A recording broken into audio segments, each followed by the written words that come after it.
Frodo found himself alone in the old forest. Trembling, he looked up, in time to see a tall, dark figure, like a shadow, against the stars. It leaned over him. He thought there were two eyes, very cold, though lit with a pale light that seemed to come from some remote distance. Then a grip, stronger and colder than iron, seized him. The icy touch froze his bones, and he remembered no more.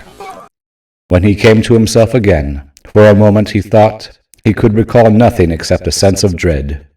Then suddenly he knew that he was imprisoned. Caught hopelessly, he was in a barrow. A Barrow-Wight had taken him, and he was probably already under the dreadful spells of the Barrow-Wights. He turned, and there in the cold glow he saw lying beside him Sam, Pippin, and Merry. They were on their backs, and their faces looked deathly pale, and they were clad in white. About them lay many treasures, of gold maybe, though in that light they looked cold and unlovely.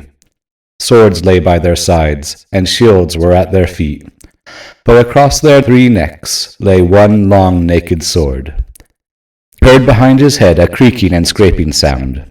Raising himself on one arm, he looked, and saw now, in the pale light, that they were in a kind of passage, which behind them turned a corner.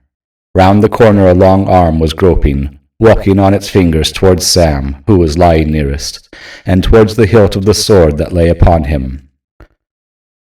The courage that had now been awakened in him was now too strong. He could not leave his friend so easily. Suddenly resolve hardened in him, and he seized the short sword that lay beside him, and kneeling, he stooped low over the bodies of his companions. With what strength he had, he hewed at the crawling arm near the wrist, and the hand broke off, but at the same moment the sword splintered up to the hilt. There was a shriek, and the light vanished.